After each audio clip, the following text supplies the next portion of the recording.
The film opens with a group of children sitting quietly in front of a small television, their eyes glued to the screen. They're watching an old episode of Teletubbies, the room filled with the innocent sounds of laughter and nursery music. Suddenly, the calm is shattered. Muffled screams and terrifying sounds come from outside. The children freeze. One of the men rushes into the room, slams the door shut, and bolts it tightly. The children exchange confused glances. They don't understand what's going on. A woman then bursts in, carrying a small girl in her arms. Her expression is full of urgency. She quickly places the girl among the others and warns them in a firm voice, "No matter what happens, don't leave this room." She doesn't explain why, only checks all the locks, making sure everything is secure, then hurries away. Soon after, the terrifying noises grow louder, glass shattering, people screaming in agony. The children sit silently, paralyzed by fear. One brave boy slowly walks toward the door, trying to understand what's happening. Just as he reaches the door, someone on the other side attempts to enter. With a sudden crash, the door is forced open, and an infected person, now a horrifying zombie, stumbles inside. The children scream in terror. The boy nearest the door stares in shock as the creature charges in. Before he can react, he collapses to the floor in fear. Outside, he catches a glimpse of his mother, and without thinking, he rushes toward her.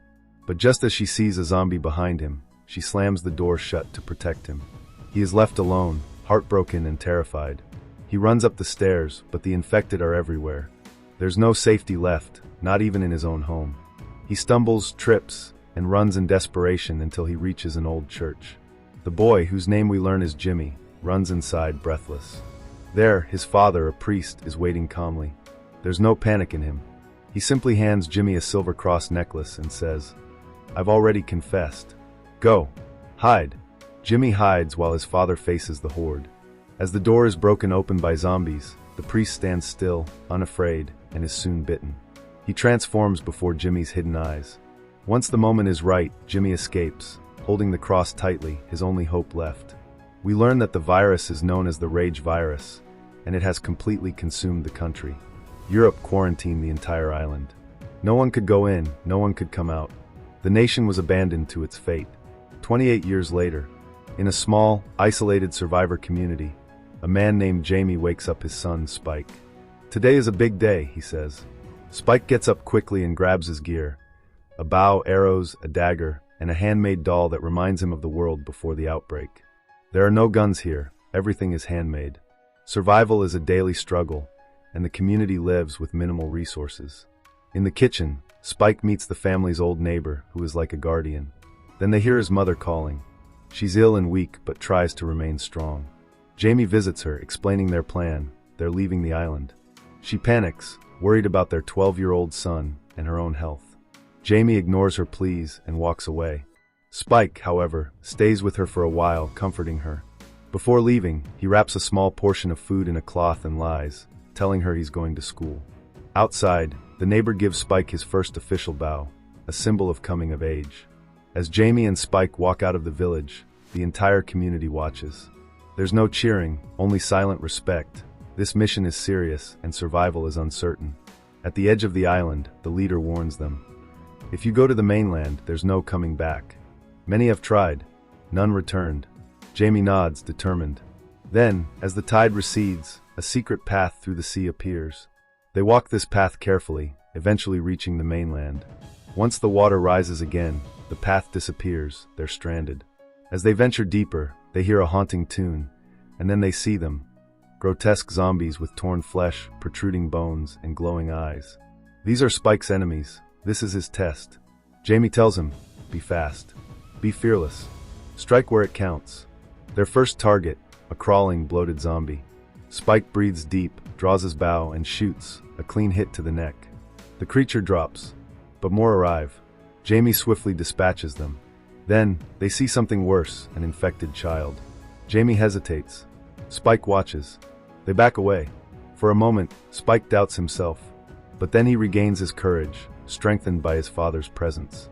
They continue and find an abandoned house.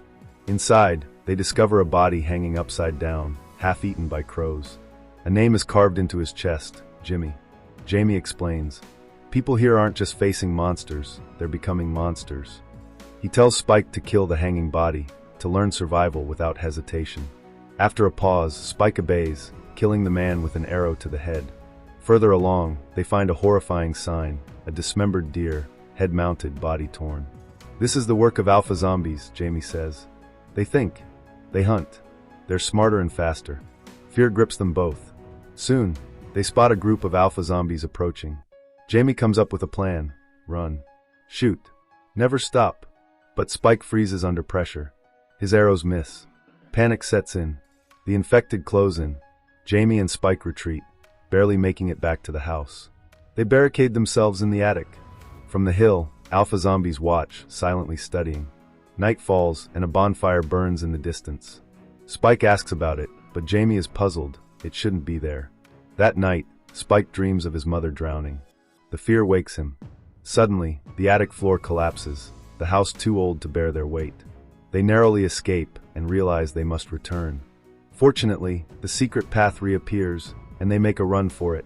But an alpha zombie pursues them with terrifying speed. Just as they reach the island, Jamie fires a signal to the tower. The community responds with arrows, but they do nothing. Then, a burning arrow strikes true. The alpha is engulfed in flames and falls. The community celebrates. Spike returns as a hero. Jamie proudly shares every detail of their mission, boasting of his son's bravery. But Spike notices something. Jamie leaving the party with another woman. Spike is hurt. He returns home in silence. The neighbor senses something is wrong. Spike confesses that his mom is getting worse. The neighbor mentions a doctor who once lived on the mainland, who disappeared years ago. When Spike describes the bonfire, the neighbor's eyes widen. If it's burning, the doctor may still be alive. The next morning, Jamie returns home drunk. Spike confronts him. "You cheated on Mom. You knew the doctor was out there." Jamie confesses. Years ago, he saw the doctor in uniform, surrounded by dead bodies, performing experiments. He swore never to return. But Spike has made up his mind. He'll find the doctor. When Jamie tries to stop him, Spike threatens him with a knife. Jamie disarms him, but does nothing more. Spike sets a distraction by lighting a fire in the community, creating chaos. In the confusion, he escapes with his mother. She's disoriented and afraid, but Spike calms her. They camp for the night. As he sleeps, a slithering zombie approaches. Just before it attacks, his mother stabs it, saving his life. Elsewhere, soldiers are running from a new alpha zombie.